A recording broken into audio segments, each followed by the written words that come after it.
S.T.A.L.K.E.R is a fantastic game.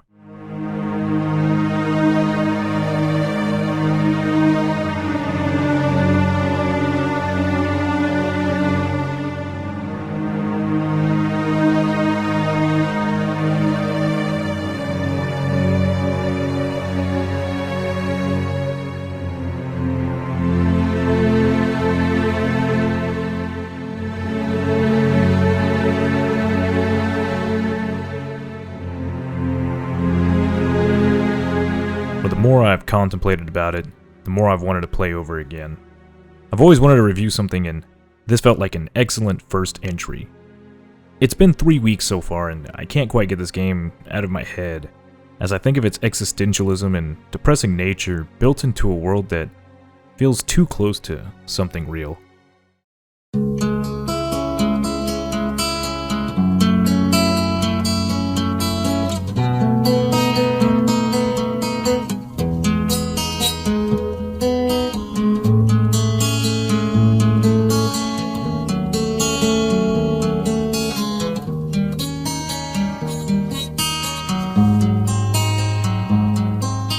S.T.A.L.K.E.R, a single-player FPS set in the Zone, an area similar to that of Chernobyl in both location, setting, and design. Your goal from the get-go is to find a man named S.T.A.L.K.E.R, in which you had a mission: to kill him.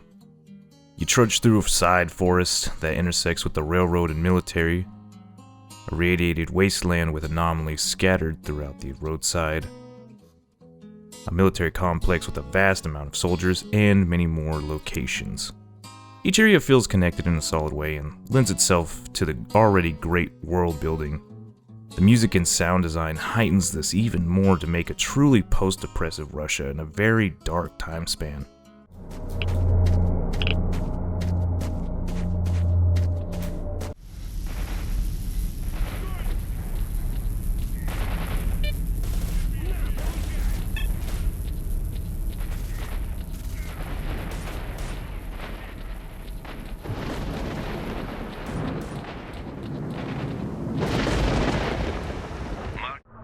Путь завершен, человек. Иди ко мне.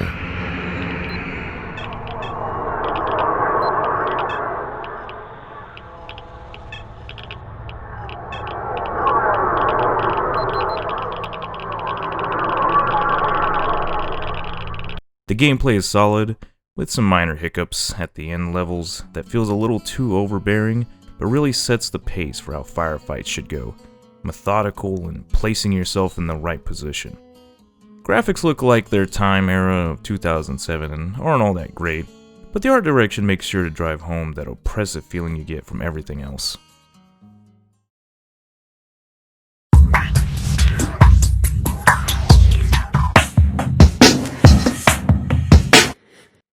In S.T.A.L.K.E.R, your main goal is to find and kill S.T.A.L.K.E.R, but the only reason being is you had a PDA on your person that said so.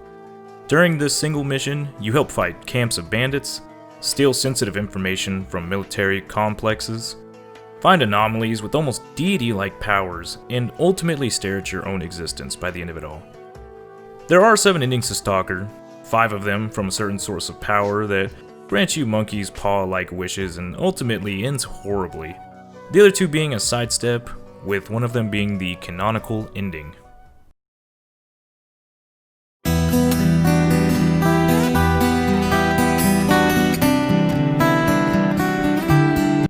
Gameplay is a mix between an actual shooter and a tad bit of an RPG.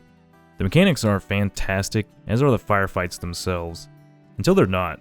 3/4 of the game, you'll enjoy the high stakes of positioning correctly or taking a single shot to death. All of your menus are in real time, so be careful if you think time pauses for your can of tuna and stale breadcrumbs. The first pistol you receive in the game is about the equivalent of using a super soaker in a water park. But the 50+ bandages you have in your inventory will buff that right out. There are stats for about everything that can make a slight difference on whether or not you should pull the trigger in both the game and in life. This makes the game feel very tactical and nuanced in its approach. Whereas other games give the illusion that you suck at aiming, S.T.A.L.K.E.R makes sure to let you know you do. Your health is the same as the enemies, so know that at any point, If you can get a good headshot on them, so can they. I sound a bit negative, but the gameplay is smooth and well done by design, and it punishes you for being in the wrong place at the wrong time. The other fourth of the game that overstepped its boundaries were the last 2 levels, making the game almost unbearable to trudge through. Enemy AI is ruthless, even on the lower difficulties, and will push you to rethink your strategy, until the last level where you better hope your RNG lands every single headshot. While there aren't a lot of varieties of enemies, save for the mutants, they're easily distinguishable between factions, which is steps above a lot of others. You can easily tell who they are even within an intense firefight. What better way to enjoy a good firefight than a nice, drab and depressing scenery to have it in? Sometimes I don't realize it's daytime until the game drops the brightness about 80% to notify me there's a flashlight in the game. That's a big compliment to great lighting and effects that more games should follow suit, but don't.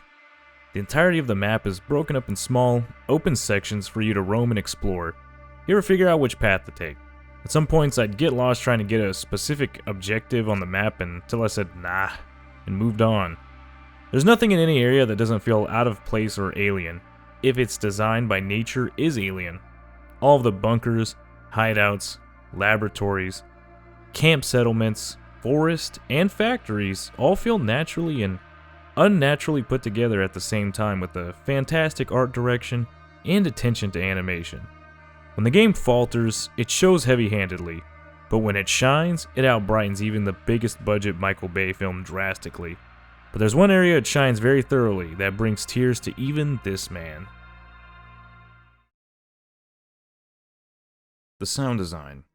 A multifaceted piece of beauty that made me shit myself on more than one occasion. The sounds amplify this game above the typical horror shooter into an actual nightmare. Slap on a good pair of noise-canceling earphones and hang a cross on the wall when you enter a desolate bunker, and the only sound to be heard is loud footsteps and pipes rattling while you're trying to figure out what is making those atrocious footsteps.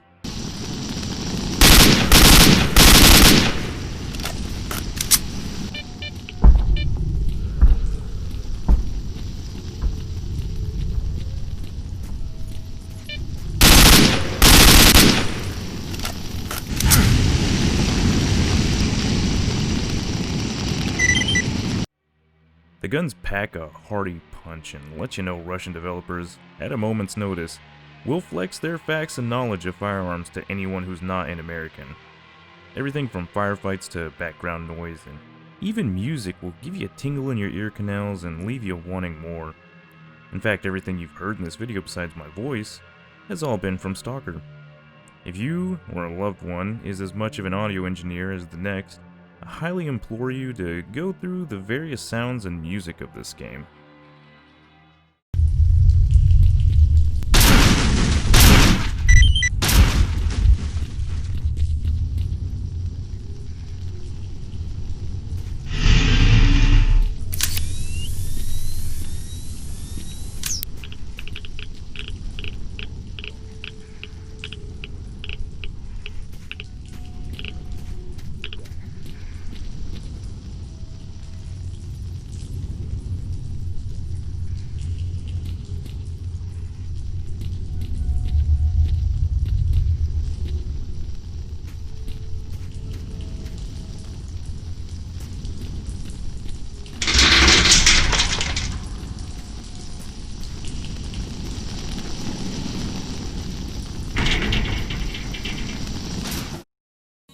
To get things wrapped up for you, I really like this game.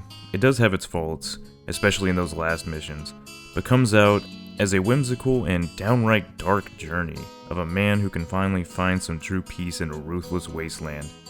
This game, along with the others in the series, are a fairly decent price and occasionally go on a sale for a triple cheeseburger from McDonald's.